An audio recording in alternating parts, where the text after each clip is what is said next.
बिस्मिल्लाहिर्रहमानिर्रहीम। अस्सलाम वालेकुम नाज़रीन।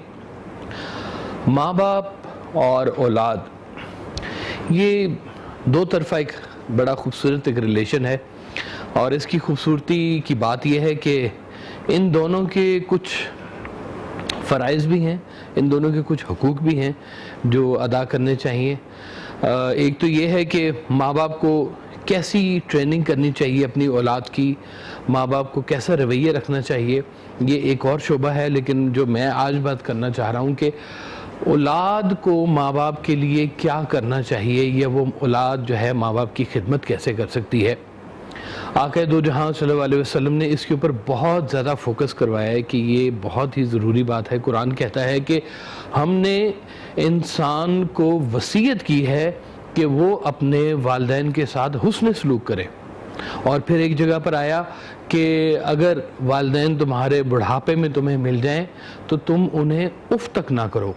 ये इंसान जब कहता है ना उफ़, तो इसका मतलब ये होता है कि किसी ऐसी जगह पर वो मौजूद है कि जहाँ पर इरिटेशन को हो रही है उसको, या बार बार कोई बात कही जा रही है तो आप उसको कहते हैं कि उफ़, ये तो बहुत ज़्यादा हो गया। लेकिन सोचने वाली बात यह है कि बच्चा जब माँ के पास होता है या बचपन में होता है तो माँ बाप उसको घंटों के हिसाब से उठा के गोद में फिर रहे होते हैं, उसको चलना सिखाते हैं।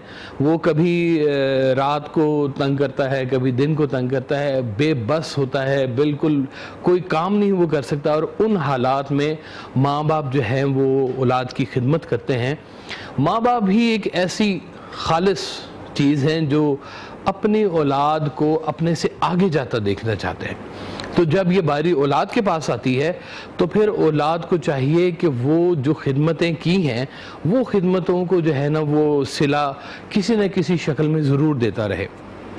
आखिर दो जहां सल्लल्लाहु अलैहि वसल्लम के पास एक सहाबी आया, और सहाबी आए, उन्होंने फरमाया कि हुजूर, मैं हुस्न सलूक का पहला इस्तेहकाक या पहला हक़ किसे दूँ? तो आखिर दो जहां ने फरमाया अपनी माँ को। फिर उन्होंने फरमाया कि जी, फिर उसके बाद आपने फिर फरमाया अपनी माँ को। तीसरी दफ़ा जब उन्होंने पूछा कि जी इस्तेहकाक किसका है, तो आका दो जहां ने फरमाया तुम्हारी माँ। और फिर जब चौथी दफ़ा पूछा तो फरमाया तुम्हारा बाप। यानी कि माँ बाप के रिलेशन में भी माँ का जो दर्जा है वो अल्लाह ताला ने बहुत अफजल रखा है। वो मियाँ मोहम्मद बख्श साहब का एक शेर मुझे याद आ गया कि बाप मरे ते सिर नंगा होवे, ते वीर मरे कंड खाली, मामा बाद मोहम्मद बख्शा कौन करे रखवाली। ये इतना खालिस रिलेशन है कि जिसके बीच में आज हम देखते हैं कि फाउंटेन हाउस भरे में है, जहाँ पे अपनी वालिदैन को लोग छोड़ के चले जाते हैं।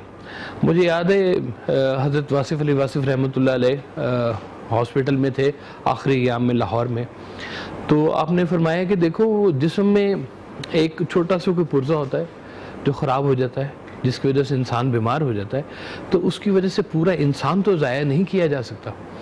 तो जब आपके पास खिदमत आए तो आप अपने वालिदैन की दिल खोल कर खिदमत करें। सरकार ने फरमाया कि देखो, अगर तुमने ये देखना हो कि तुम्हारी दुनिया कैसी है और ये देखना हो कि तुम्हारा दीन या तुम्हारा रब तुमसे कितना राज़ी है, तो उसका एक बहुत सादा सा नुस्खा है। वो सादा नुस्खा ये है कि आपके अगर बीवी और बच्चे आपसे खुश हैं तो इसका मतलब है दुनिया आपसे राज़ी है, और अगर आपके वालिदैन आपसे राज़ी हैं तो इसका मतलब है आपका रब आपसे राज़ी है।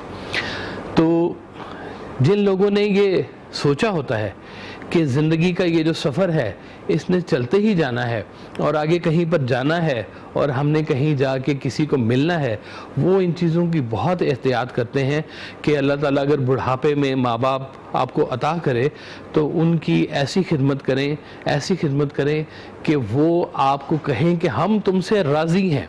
ये सर्टिफिकेशन आपने ज़रूर लेनी है, चाहे जैसे भी ले, कि आप अपने माँ बाप अगर आपके पास बुढ़ापे में आए हैं तो आप इतनी खिदमत करें कि वो कहें कि मैं तुमसे राज़ी हूँ। आका दो जहां सल्लल्लाहु अलैहि वसल्लम के पास एक सहाबा कराम आए, एक सहाबी हैं, तो उन्होंने कहा कि जी मेरे जो वालिद हैं वो तंग दस्ती का शिकार हैं اور جو میرے پاس مال متا تو بہت ہے، تو مجھے بتائیں کہ میں ان کی مدد کر سکتا ہوں یا نہیں کر سکتا۔ یعنی کہ جو اولاد انڈیپینڈنٹ ہو جاتی ہے اور گرو کر جاتی ہے اور ان کے پیرنٹس پیچھے بیٹھے ہوتے ہیں یا پیسے کم ہوتے ہیں، کچھ بھی ایسے معاملات ہوتے ہیں، تو آقا دو جہاں نے فرمایا کہ تم اور تمہارا مال دونوں تمہارے باپ کے ہیں، کہ تم اور تمہارا مال دونوں تمہارے باپ کے ہیں۔ یعنی کہ یہ حقوق کی بات ہے کہ یہ حق رکھتے ہیں وہ اپنی اولاد کے اوپر کہ وہ اس کے اپنے بیٹے کی تمام چیزوں کو وہ اون کرتے ہیں۔ بیٹا یہ نہ سمجھے کہ وہ کوئی احسان کر رہا ہے اپنے والدین کے اوپر، احسان وہ کر رہے ہیں کہ تمہیں خدمت کا موقع دے رہے ہیں۔ تو یہ اللہ سے دعا کرنی چاہیے کہ یا اللہ اگر ہمیں ہمارے ماں باپ بڑھاپے میں نصیب ہوئے ہیں تو ہمیں اتنی خدمت کرنے کی توفیق عطا فرما کہ وہ رخصت ہونے سے پہلے یہ کہیں کہ ہم تم سے راضی ہیں۔ جو آپ سلوک اپنی اولاد سے اپنے لیے چاہتے ہیں وہی سلوک آپ اپنے والدین کے ساتھ کریں، ان کو یہ موقع تک نہ دیں کہ وہ اس بات کی شکایت کر سکیں۔ یہ دنیا کا سفر ہے، آپ نے یہاں سے جب جانا ہے تو اپنے والدین کے پاس ہی جانا ہے۔ یہاں آپ اپنے بچوں کے پاس ہیں، وہاں اپنے والدین کے پاس ہوں گے، اور کل کو آپ کی اولاد بھی آپ کے پاس ہوگی۔ یہ سفر کا ایک بڑا ذریعہ ہے، اور غور کریں اور اس پہ ضرور کام کریں کہ آج موقع ہے، اگر کوئی غلطی اور کوتاہی ہے اپنے ماں باپ سے معافی مانگ لیں۔ اللہ آپ کو سلامت رکھے۔